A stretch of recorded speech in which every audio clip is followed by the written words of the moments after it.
ఇరాన్లో ద్రవ్యోల్బణం కారణంగా మీ డబ్బు కోట్లు కోట్లు రెట్టింపు అయిపోతుంది. అలాగే చెప్తాను చూడండి. సో ప్రస్తుతం ఈ ఇరాన్ డబ్బులు మీరు చూసుకుంటే ఇది రూ. 10 రూ. 100 మన ఇండియన్ కరెన్సీలో 100 వీళ్ళ డబ్బులు వదిలేండి. 1,000,000 అని ఉంది. ఇది రూ. 50 చూస్తున్నారు కదా.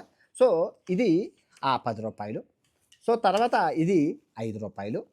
సో ఇది రూ. 2, ఇది రూపాయి. Okay, clear.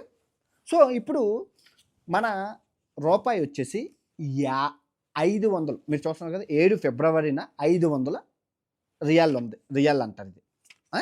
సో ఈ నోట్ వచ్చేసి మీకు దగ్గర ఇంతకుముందు మీరు రూ. 200 పెట్టి కొనుక్కోవాల్సింది ఇంతకుముందు. అంటే బ్యాంకులోకి వెళ్తే మీకు రూ. 200 ఈ నోటు. ఇప్పుడు ప్రజెంట్ మీరు బ్యాంకులోకి వెళ్ళి రూ. 200 కడితే మీకు ఈ నోట్ ఇస్తారు. ఓకే.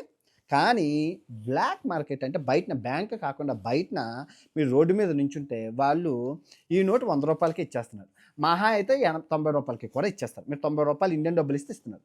అదేంటి అంటే ద్రవ్యోల్బణం. అందరూ ఏం చేస్తున్నారు అంటే ఈ డబ్బు ఎందుకు దానికి రీజన్ అంటే అమెరికా పెద్ద అగ్రరాజ్యం. అమెరికా ఈ దేశం మీద శాంక్షన్స్ విధించింది.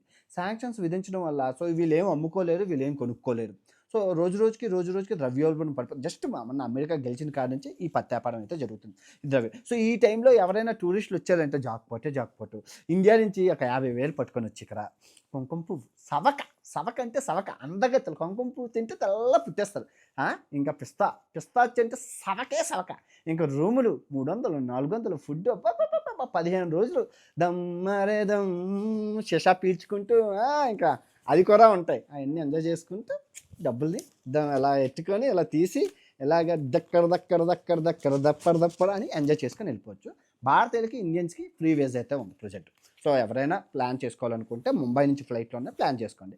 ఇంకా ఎంజాయ్ పండగ మర్చిపోకుండా వచ్చేటప్పుడు డాలర్స్ తెచ్చుకోండి. ఏటి పంచేవి ఇక్కడ డాలర్స్ ఉన్నోడికి అదృష్టం మహారాణిలే వస్తారు వెనకాతల. చాలా బాగుంటుంది.